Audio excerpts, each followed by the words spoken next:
सम्पूर्ण फेसबुक लाइभमा जोडिने भएका साथीहरूलाई नमस्कार। म नरेन्द्र धामी।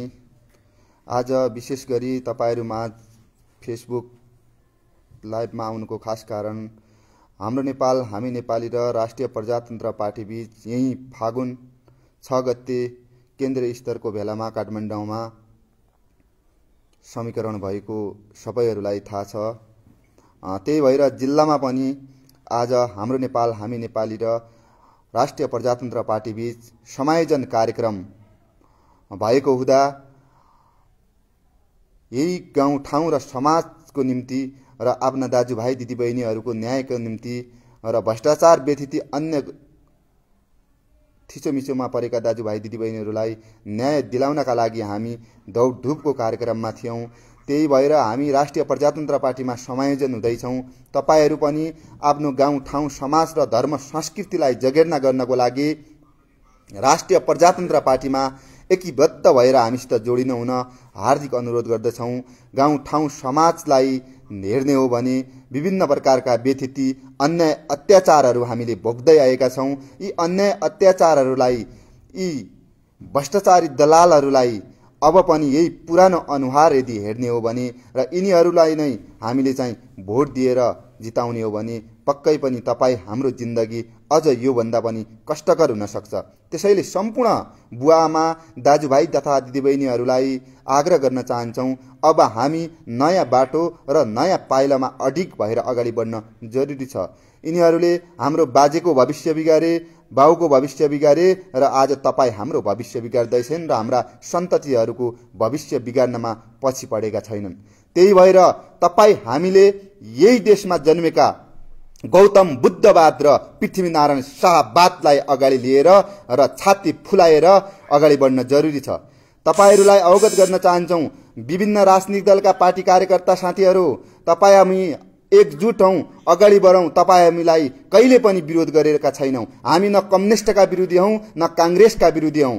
हामी गलत व्यक्तिको गलत आदर्शको विरोध जहिले पनि गर्छौं र गर्नेवाला पनि छौं। र तपाईहरु यो नसोच्नु होला, राष्ट्रिय प्रजातन्त्र पार्टीमा गयो, अभियान गाभियो र अभियानले केही गर्न सक्दैन, अब भ्रष्टाचार गर्न पाइन्छ भनेर कसैले यदि सोच्छ भने तपाई त्यो दिवा सपनामा हुनुहुन्छ।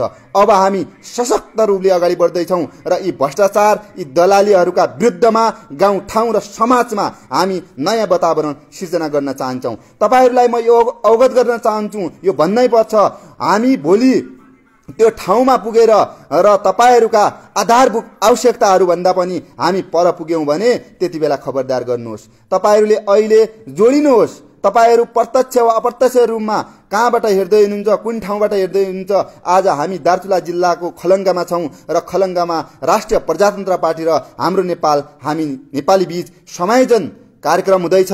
तपाईहरु आउनु होला, उपस्थित भइदिनु होला र सँगै हातेमालो गरेर अगाडि बढौं र गाउँ ठाउँ समाज निर्माण गर्ने हो। गाउँ ठाउँ समाज बनाउनको लागि कसै नेताको खुट्टा ढोग्नु पर्दैन, कसै नेताको गुलामी गर्नु पर्दैन।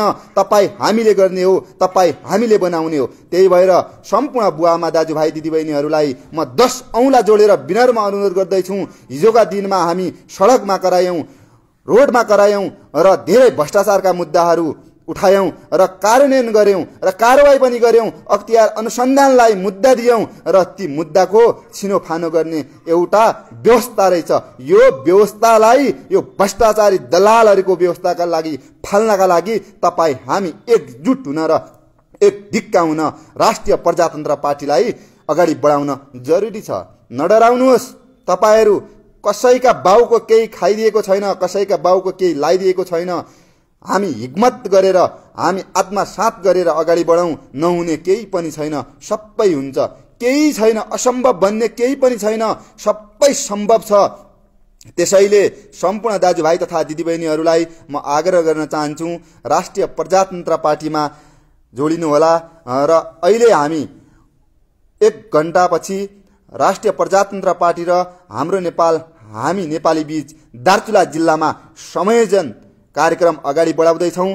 दार्चुला जिल्लाको भावना हलमा यति बेला हामी उपस्थित भइरहेका छौं। तपाईहरु पनि यहाँ उपस्थित भइदिनु होला, किनभने हामी अब धेरै पछाडी पुगिसक्यौं। हामी वीर गोर्खालीका सन्तान, हामी कायरका सन्तान भइसके। यो के कारणले हो तपाईँ हामीले बुझ्न जरुरी छ। हाम्रो हिजोको इतिहास के थियो र आजको इतिहास के छ भनेर तपाईँ हामीले बुझ्न जरुरी छ। त्यही भएर तपाईलाई मेरो पछि लाग्नु भनेको होइन, मेरो पछि लाग्नुस् या नलाग्नुस् त्यसमा कुनै लेनादेना छैन, तर एउटा सत्य काम र सत्य विचारधारा भएको मान्छेसित लाग्नु जरुरी छ। अहिले पनि तपाईँ हामी सँगै बसौँ, सँगै काम गरौँ र अबको 10 वर्षपछि आफ्नै गाउँ ठाउँ र समाजमा केही न केही गर्न सकिन्छ। 80 लाख दाजुभाइ तथा दिदीबहिनीहरू अर्काका देशमा बिक्री भएका छन्, खसी बोका जस्तै विदेशीको गुलाम गर्न बाध्य भएका छन् यी नेता कार्यकर्ताहरूले गर्दा। हाम्रा दिदीबहिनीहरू सरस्वती लक्ष्मीका रूप बन्छौं, तर यिनै सरस्वती लक्ष्मीका रूपहरू आज विदेशी दलालको भूमिमा विदेशीको पाउ मुनि बसेर काम गर्न लागेका छौं। र यी कसले गरायो, यी कसले गरायो, यी कसले गर्न खोजेको हो भन्दा सिर्फ यही पार्टीका कार्यकर्ता र यी पार्टीका नेताहरूले गर्दा। त्यही भएर म तपाईँ सबै साथीहरूलाई विनम्र अनुरोध गर्न चाहन्छु, तपाईको विरोध होइन है। कसै साथीहरूले, कुनै कम्युनिस्टका साथीहरूले, कुनै नेपाली कांग्रेसका साथीहरूले यो नसोच्नु होला हामी विचारवादी हौं, हामी व्यक्तिवादी होइनौं। हामी गलत व्यक्तिको गलत आचरणको जहिले पनि विरोध गर्छौं, किनभने हामी गौतम बुद्धको देशमा जन्मेका मान्छे हौं। हामी बडामारा धिराज पृथ्वीनारायण शाहले आर्जेको मुलुकका मान्छे हौं।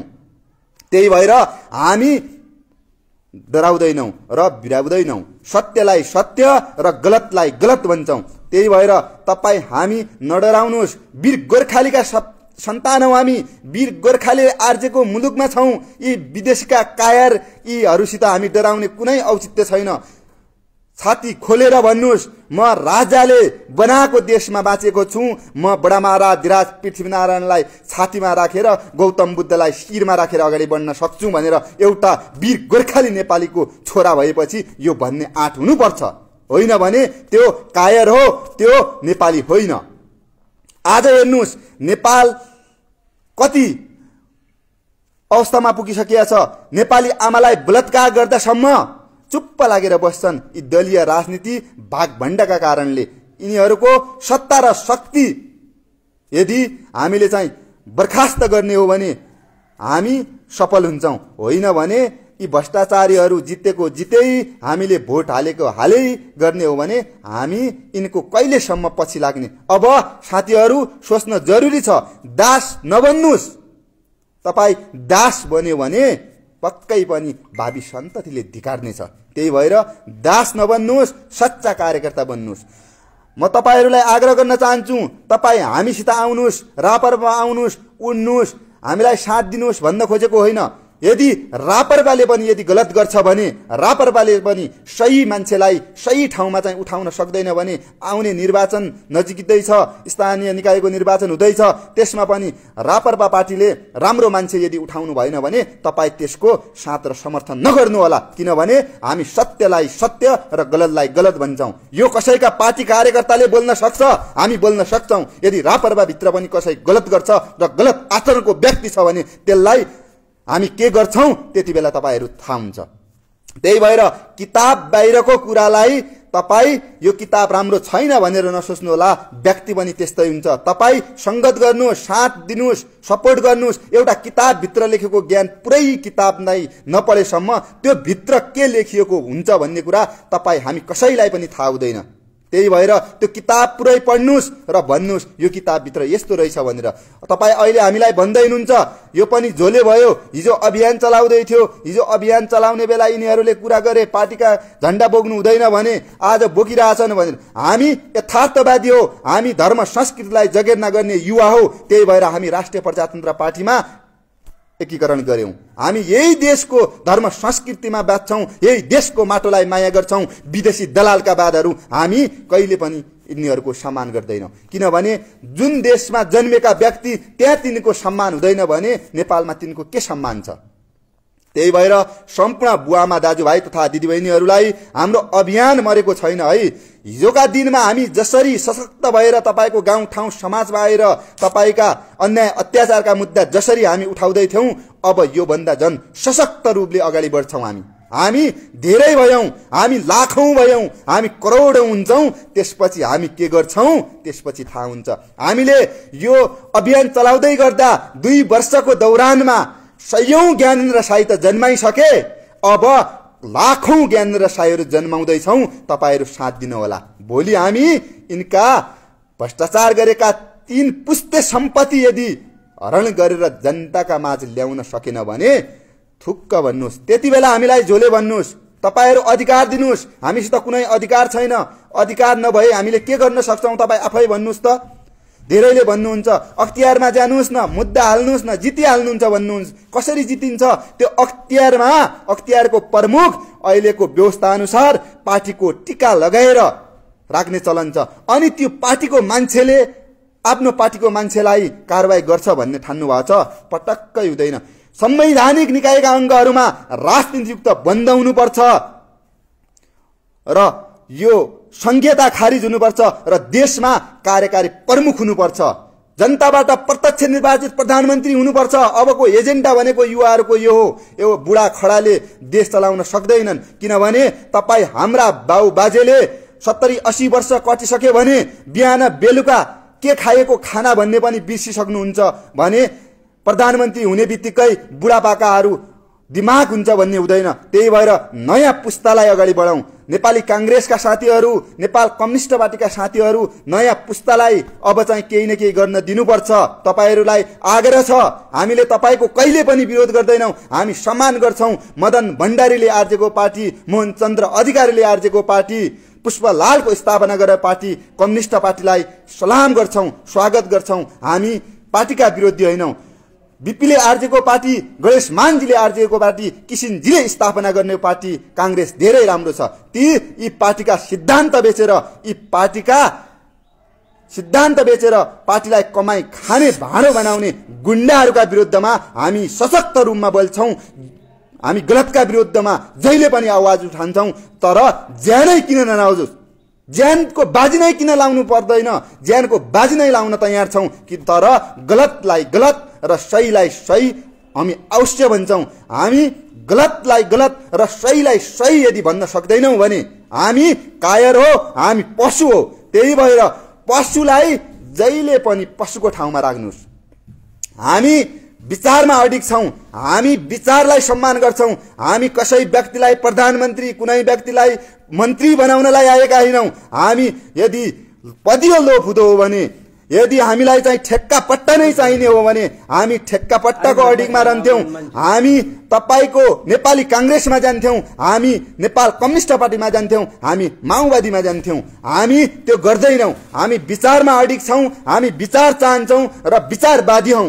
त्यसैले तपाई सम्पूर्ण दाजुभाइ दिदीबहिनीहरूलाई म विनम्र अनुरोध गर्दैछौं, तपाईहरू राष्ट्रिय प्रजातन्त्र पार्टीमा जोडिनुहोस् र अबको भावी सन्ततिको लागि र अबको भावी आउने पुस्ताको लागि हामी केही न केही काम गरौं। पक्कै पनि गर्न सकिन्छ, सम्भव छ, असम्भव भन्ने केही पनि छैन। त्यही भएर तपाई आज हाम्रो कार्यक्रम यो दार्चुलाको भावना हलमा हुँदैछ।